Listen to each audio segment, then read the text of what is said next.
सभी साथियों को मेरा नमस्कार, स्वागत है आप सबका आज 25 फरवरी के जनसत्ता विश्लेषण में। तो आइए शुरू करते हैं आज का जनसत्ता विश्लेषण बिना किसी देरी के। तो आज बात कर रहे हैं भारत ब्रिटेन व्यापार समझौते पर फिर से शुरू की है बातचीत।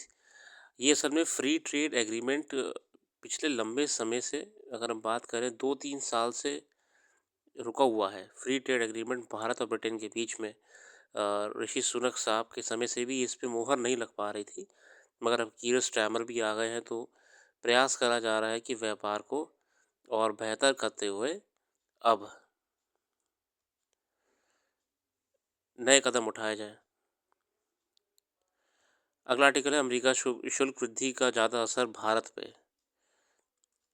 टैरिफ जो अमेरिका ने लगाए हैं, भारत को भारी नुकसान उठाना पड़ेगा।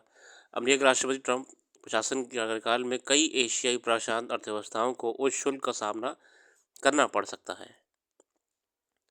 उच्च शुल्क भारत, दक्षिण कोरिया और थाईलैंड पर ट्रंप प्रशासन के इस जवाबी कदम का सबसे अधिक असर होगा। रेटिंग एजेंसी S&P ग्लोबल ने सोमवार को अपनी रिपोर्ट अमेरिका व्यापार शुल्क से एशिया प्रांत अर्थव्यवस्थाओं पर असर पड़ने की संभावना एक रिपोर्ट जारी की।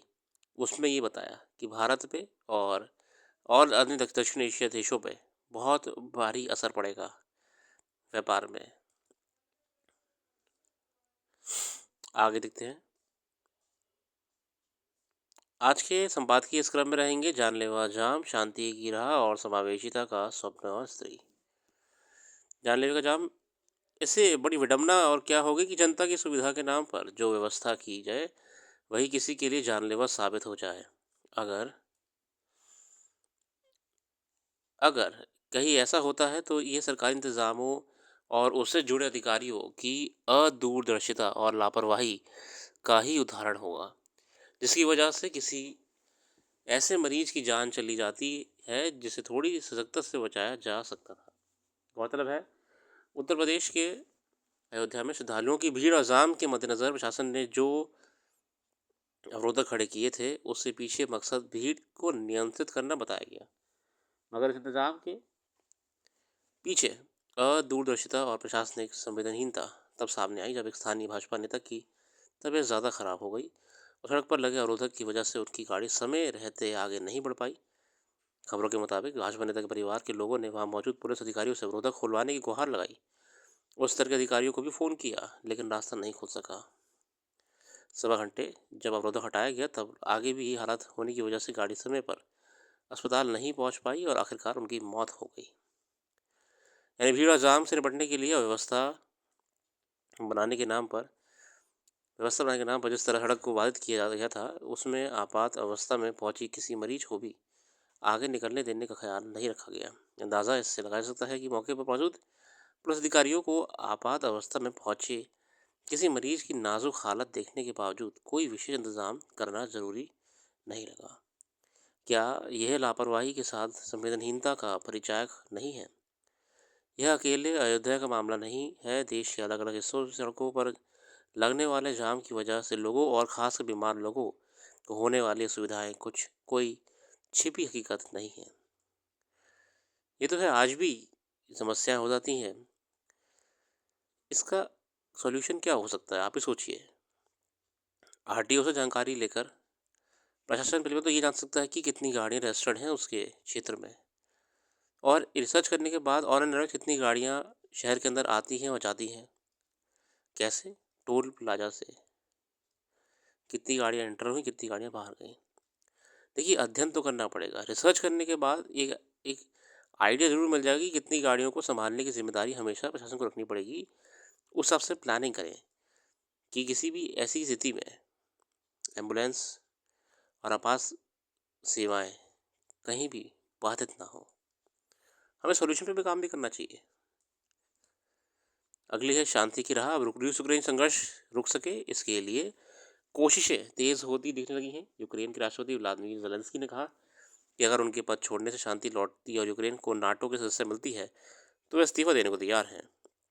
उनके इस बयान की असल वजह उन पर पड़ रहा है अमरीकी दबाव है।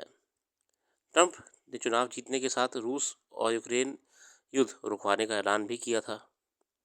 फिर उनका झुकाव रूस की तरफ बढ़ता दिखा। रूस के खिलाफ संघर्ष के लिए यूक्रेन को दी जाने वाली मदद भी उन्होंने रोकने की घोषणा कर दी। शांति बहाली के लिए पिछले हफ्ते सऊदी अरब की राजधानी रियाद में जो बैठक आयोजित की गई उसमें यूक्रेन किसी प्रतिनिधि को नहीं बुलाया गया, जबकि उसमें रूस और अमेरिका के वरिष्ठ अधिकारियों ने हिस्सा लिया।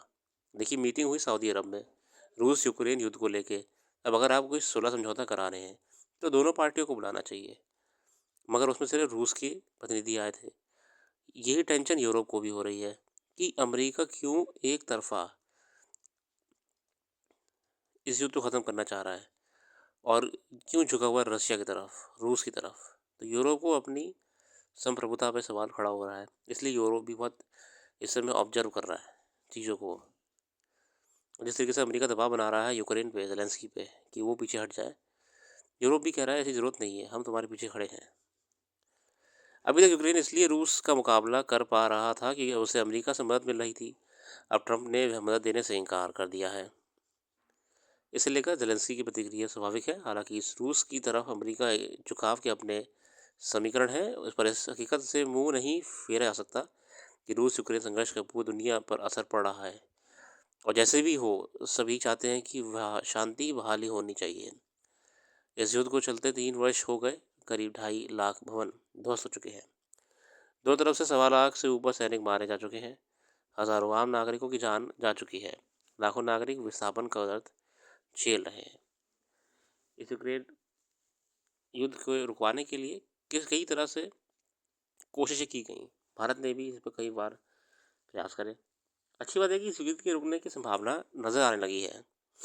अब देखिए, डिप्लोमेसी तो ऐसी रहती है, किसी को समझ में कभी आया नहीं है कि किस देश का क्या हित किस घटना पे है, मगर फिर भी ये अच्छी बात है कि युद्ध को रुकवाने का प्रयास करा जा रहा है। अगला संपादकीय है समावेशिता का स्वप्न और स्त्री।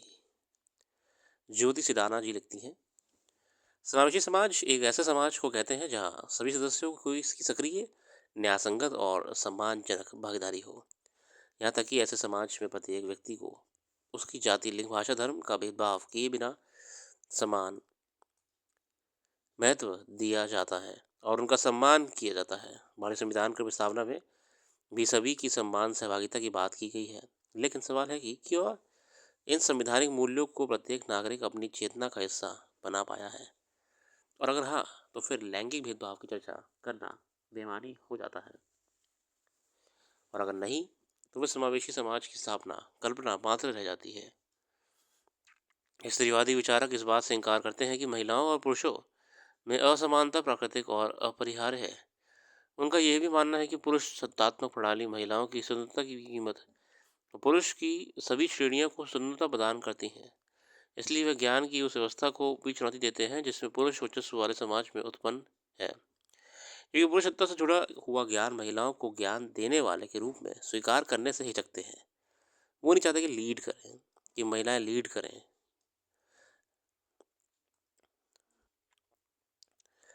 लैंगिक संवेदनशीलता सीखने की प्रक्रिया का एक अभिन्न अंग है। इससे स्त्री पुरुष समानता और महिलाओं की गरिमा को सभी नागरिकों, खासकर पुरुषों की चेतना और व्यवहार में शामिल करने का प्रयास किया जाता है। लेकिन हर किसी को एक बराबर सम्मान समाज में देना जरूरी है। सिमोन डिबोवा कहती हैं कि पुरुष को मनुष्य के रूप में और स्त्री को स्त्री के रूप में परिभाषित किया जाता है, क्योंकि जब भी स्त्री मनुष्य की तरह व्यवहार करती है तो उस पर पुरुष की नकल करने का आरोप लगाया जाता है। इस ज़रूरत इस बात की है कि स्त्री को पहले मनुष्य के रूप में तो स्वीकार करना शुरू किया जाए। बहुत सही बात है। अगर महिलाओं की आर्थिक भागीदारी और अवसर की बात की जाए तो भारत में महिलाओं के लिए औसत वेतन पुरुष की तुलना में लगभग 20 से 30% कम है। शैक्षिक उपलब्धि के स्तर पर पुरुषों में साक्षरता दर 78.8% और महिलाओं में उससे भी कम है। इसके अलावा केवल 1/3 भारतीय महिलाएं इंटरनेट का उपयोग करती हैं, जबकि आधे से ज़्यादा पुरुष इंटरनेट का उपयोग करते हैं। राजनीतिक विषयों में महिलाओं की भागीदारी मामूली है। भारत में ये लगभग 14% है। राजनीतिक सहभागिता में महिलाओं की हिस्सेदारी बढ़ाने की ज़रूरत है। नेतृत्व और उच्च वेतन वाले पदों पर महिलाओं की संख्या कम है, जिससे आय का अंतर बढ़ा जा रहा है। ग्लोबल जेंडर गैप की रिपोर्ट के अनुसार पूर्ण समानता तक पहुंचने में अभी 134 वर्ष तक और लगेंगे। इसलिए परिवार में व्यस्त रही है रहती है, बच्चों का पालन पोषण करती है, अपेक्षा अनुरूप धार्मिक कार्यों व संपन्न करती है। इसके बावजूद परिवार में उसे घर के कामों को आर्थिक दृष्टि से नहीं गिना जाता। स्त्रीवादी लेखिका रोजा लग्जमबर्ग तक देती हैं कि जिस दिन औरत अपने श्रम का हिसाब मांगेगी, उस दिन मानव इतिहास सबसे बड़ी और सबसे पुरानी चोरी पकड़ी जाएगी। और सही बात है।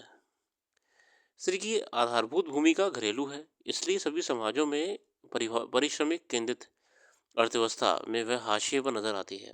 दरअसल महिलाओं का को भावनात्मक, शारीरिक दृष्टि से कमजोर, निम्न बौद्धिक स्तर और स्वयं की सुरक्षा में असमर्थ माना जाता है। समझा जाता है कि जीवन के लिए वह पुरुष पर निर्भर रहती हैं। वह केवल घरेलू सांस्कृतिक दुनिया में सक्रिय भागीदारी पर भी कई बार सवाल उठते हैं, तो पुरुषों से आत्मविश्वासी, तर्कसंगत होने और निर्णय लेने में सक्षम एवं स्वाभाविक नेता होने की उम्मीद की जाती है। वाजिब बात है। पुरुषों को लॉजिकल होने की उम्मीद की जाती है, महिलाओं से उम्मीद की जाती है वो घर घरेलू और गृहस्थी में ही सीमित रह जाए। मगर समाज धीरे धीरे बदल रहा है। आगे देखते हैं।